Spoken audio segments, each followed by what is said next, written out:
तुम्ही म्हणत असताल काय मार्केट तुम्ही म्हटले 3700-3800 अंश पर्यंत येईल, 1,37,000 1,40,000 पर्यंत मार्केट येईल.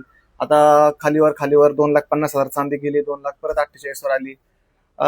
हे कशामुळे झालं तुम्हाला डीप मध्ये सांगतो. चला तर डीप मध्ये सांगतो तुम्हाला. तर नमस्कार, मी बेदरे सर, आपण सुवर्णकार आपल्या झाकात असणार आपल्यासाठी नवीन व्हिडिओ घेऊन आलेलो आहे.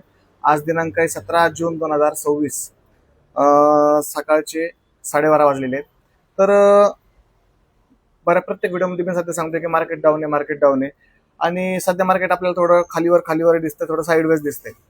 तर याचं हे फक्त लॉजिकल मार्केटवर गेलेलं नाही. त्या दिवशी ट्रम्पने वक्तव्य केल्यामुळे सध्या मार्केटवर तुम्हाला दाखवत आहे. हे मार्केट लॉजिकल नाहीये आणि मार्केट हे रिटेल इन्व्हेस्टरवर चालत नाही. मार्केट हे इन्स्टिट्यूशनवर चालतं. म्हणजे म्हणायची गोष्ट अशी, खरंच जर मार्केट जर वर न्यायचं असेल, ट्रम्पचं वक्तव्य करून झाले जवळपास 3 ते 4 दिवस. खरंच जर मार्केट जर वर जायचं असतं, इन्स्टिट्यूशन वाल्यांनी पैसा लावून लगेच मार्केट 5,000 अंश पर्यंत लगेच नेलं असतं, म्हणजे 1,60,000 पर्यंत बिंदास आरामशीर नेला असता. पण ते तसं करत नाहीत. याच्या मागे काहीतरी रिझन आहे. तुम्ही थोडं समजून घ्या. मी प्रत्येक व्हिडिओमध्ये सांगतो की खरेदीची वेळ आल्यावर मी परत व्हिडिओ बनवतो. हे फक्त तुम्हाला पॅनिक होणे म्हणून हा व्हिडिओ बनवलेला आहे मी.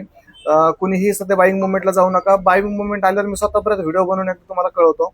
सध्या फक्त शांतता ठेवा. 5-6 दिवस थोडंसं शांतता ठेवा. 5-6 दिवसामध्ये आपल्याला पूर्ण पिक्चर क्लिअर होईल. काय नेमकं वर चाललंय खाली चाललंय 5-6 दिवसात क्लिअर होईल. सध्या खरेदीच्या नादी लागू नका.